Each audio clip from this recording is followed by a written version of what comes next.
नमस्कार, मैं हूं भुवनेश सिंह और आप देख रहे हैं वारदात।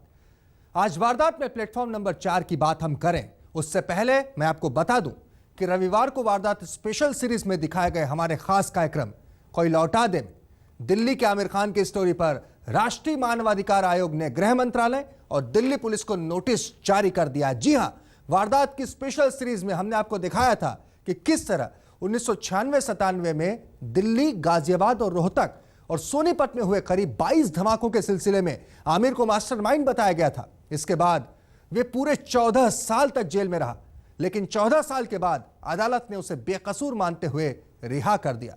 राष्ट्रीय मानवाधिकार आयोग ने इस खबर के दिखाए जाने के बाद खुद ही मामले का संज्ञान लेते हुए इसे बेहद गंभीर मुद्दा बताया। आयोग ने गृह मंत्रालय और दिल्ली पुलिस से 4 हफ्ते के भीतर अपना जवाब देने को कहा है। और अब बात प्लेटफॉर्म नंबर 4 की। मायानगरी मुंबई का यह किस्सा पुलिस के लिए एक ऐसी पहेली था जिसका बस एक ही सिरा उसके सामने था और बाकी का पूरा सच अंधेरे में डूबा हुआ था। पुलिस समझ नहीं पा रही थी कि हैदराबाद में रहने वाली और मुंबई में आईटी प्रोफेशनल वो लड़की मुंबई तो पहुंची, लेकिन फिर मुंबई से आखिर कहां चली गई और गई तो आखिर क्यों और किसके साथ।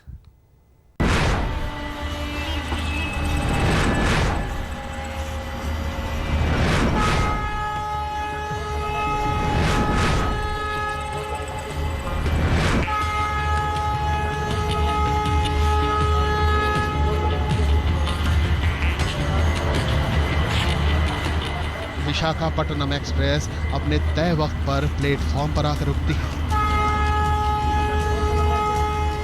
सुबह होने को है, लेकिन स्टेशन पर अब भी अंधेरा छाया हुआ है। ट्रेन से उतरे मुसाफिरों की भीड़ उसी अंधेरे में तेजी से स्टेशन से बाहर निकलने लगती है। हर कोई स्टेशन से बाहर जाने वाली सीढ़ियों पर तेजी से आगे बढ़ता नजर आता है।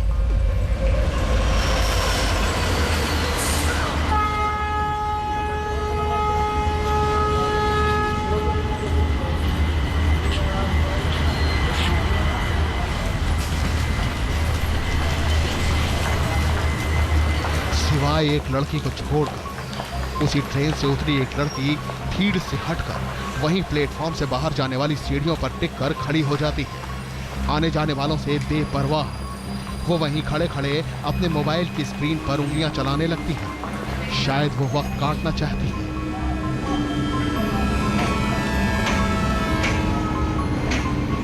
थोड़ी देर में प्लेटफॉर्म करीब करीब खाली हो जाता है।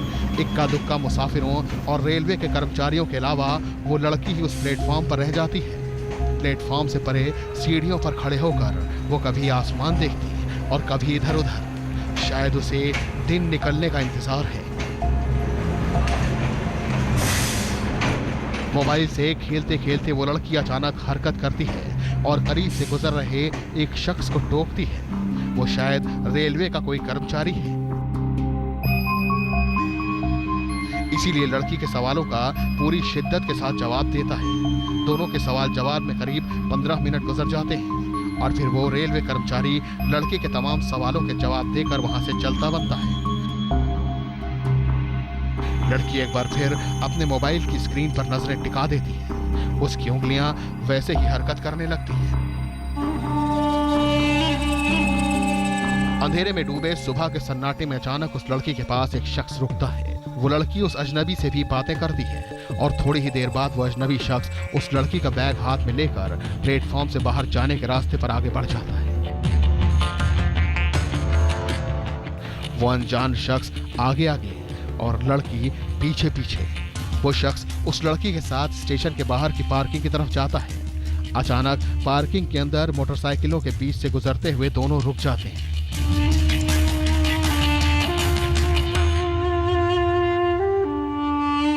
और लड़की वहां से वापस लौटने की बात कहकर मुड़ जाती है, मगर वो शख्स उसके आगे हाथ जोड़ते हुए कुछ कहता है। लड़की उसकी बात सुनती है और फिर बड़े ही अनमने ढंग से उसके पीछे पीछे चल देती है और कुछ कदम चलने के बाद वो शख्स एक मोटरसाइकिल के करीब रुक जाता है।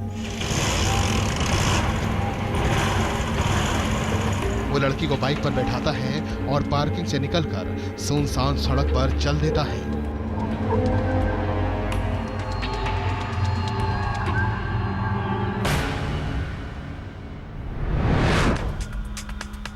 मुंबई पुलिस को भांडू ईस्ट में टाटा नगर कॉलोनी के करीब की झाड़ियों से एक लाश मिलने की खबर मिलती है। लाश की हालत काफी खराब थी। तफ्तीश हुई तो खुलासा हुआ कि झाड़ियों से जो लाश मिली है वो 20 से 25 साल की उम्र की एक लड़की की है। लाश को जलाने की भी कोशिश हुई थी और उसका एक हाथ भी काट दिया गया था।